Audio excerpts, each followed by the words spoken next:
स्नेहदा स्पन्दन स्नेहदा स्पन्दन।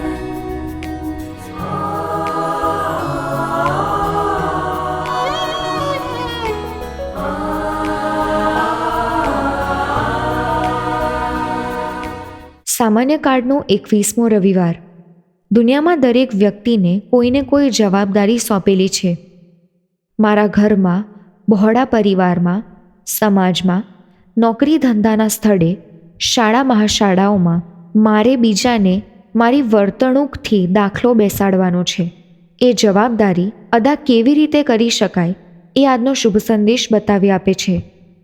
સાંભળીએ સંત માથીકૃત શુભ સંદેશ, અધ્યાય 16, કડી 13-20. કૈસરિયા ફિલિપ્પીના પ્રદેશમાં પહોંચ્યા પછી ઈસુએ પોતાના શિષ્યોને પૂછ્યું, માનવ પુત્ર કોણ છે? એ વિશે લોકો શું કહે છે?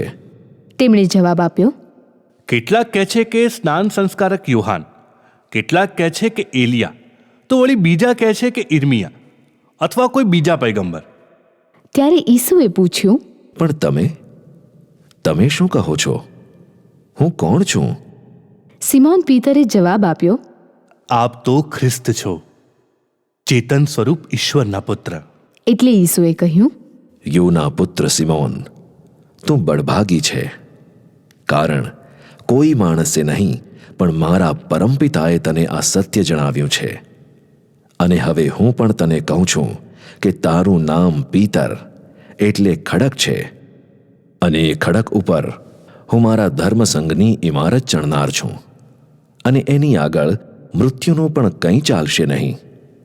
હું તને ઈશ્વરના રાજ્યની ચાવીઓ સોંપીશ, અને તું જેની જેની પૃથ્વી ઉપર બંદી કરીશ તેની ઈશ્વર તરફથી પણ બંદી કરવામાં આવશે, અને તું જેની જેની પૃથ્વી ઉપર છૂટ આપીશ તેની ઈશ્વર તરફથી પણ છૂટ આપવામાં આવશે.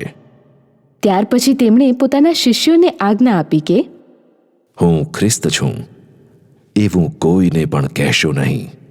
स्नेहदा स्पन्दन स्पन्दन। ઈસુની સાચી ઓળખ જુદા જુદા લોકોને જુદી જુદી હતી.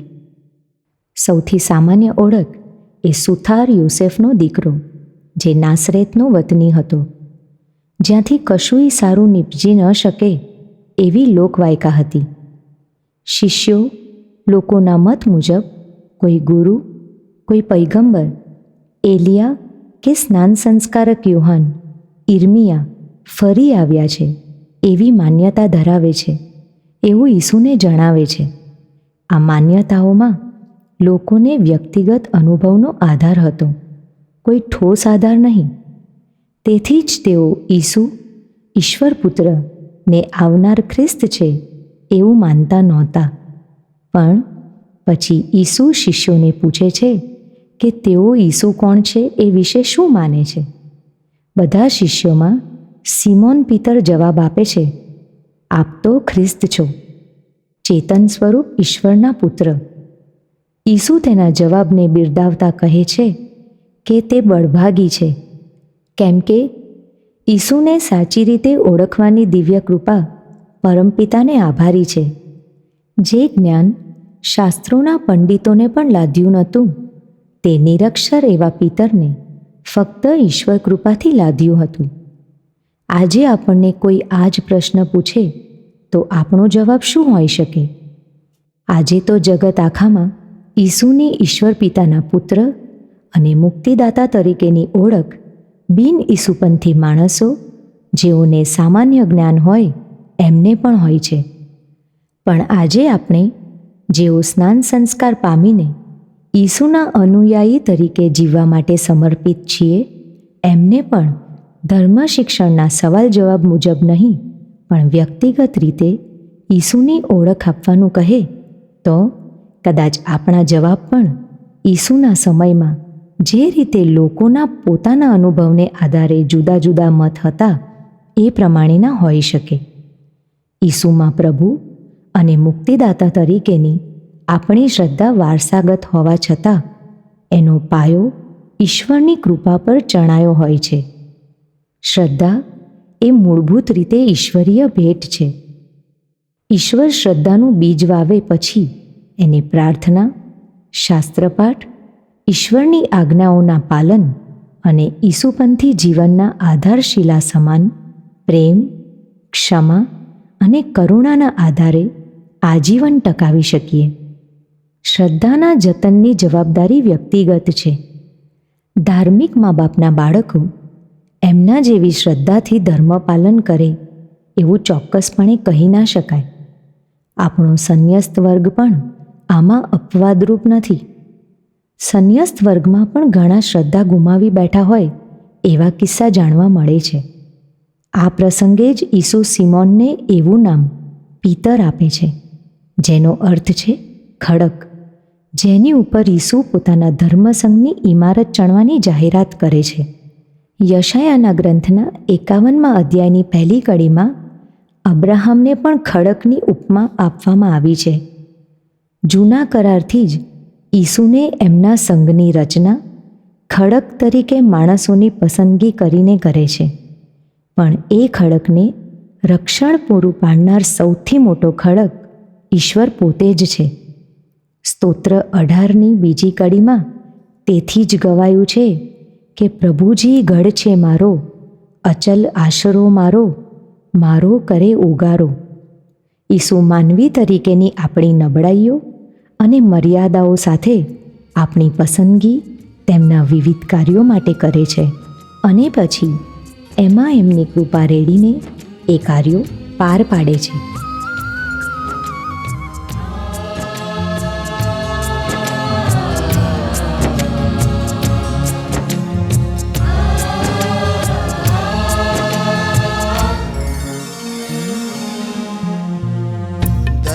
करजे प्रभु दया करजे रे, दया करजे प्रभु दया करजे रे.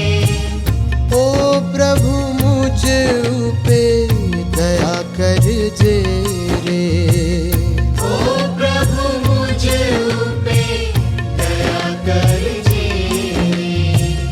दया करजे प्रभु दया करजे रे, दया करजे प्रभु दया करजे रे.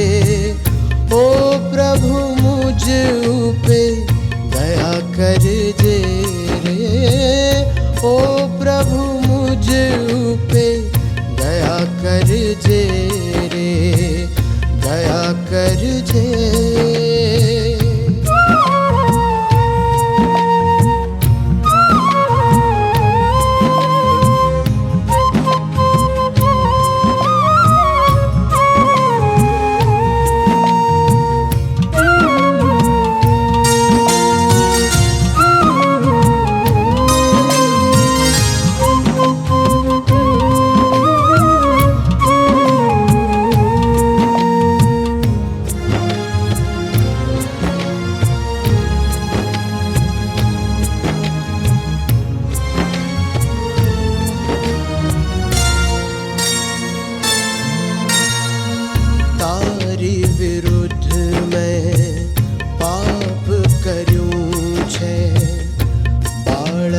તારો નથી રહ્યો હું,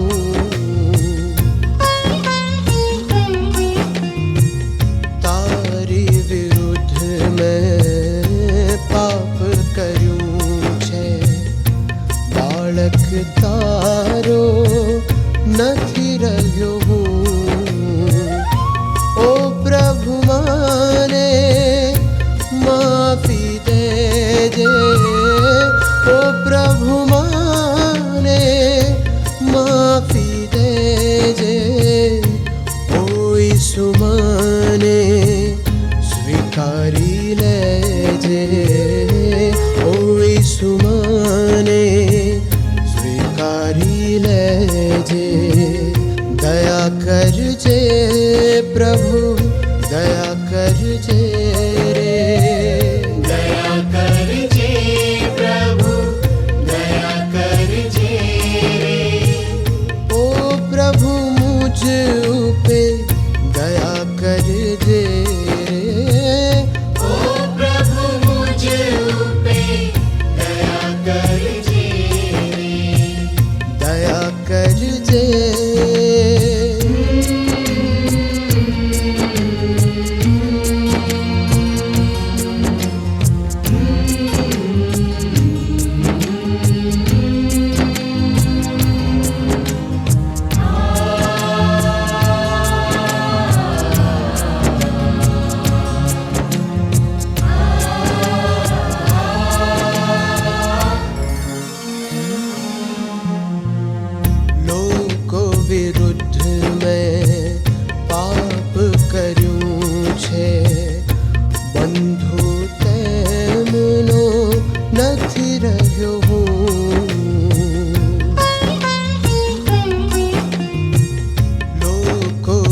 ભરી લેજે ઓ ઈસુ મને સ્વીકારી લેજે દયા કરજે પ્રભુ દયા કરજે રે દયા કરજે પ્રભુ દયા કરજે ઓ પ્રભુ મુझ ઉપે દયા કરજે રે ઓ પ્રભુ મુझ ઉપે દયા કરજે દયા કરજે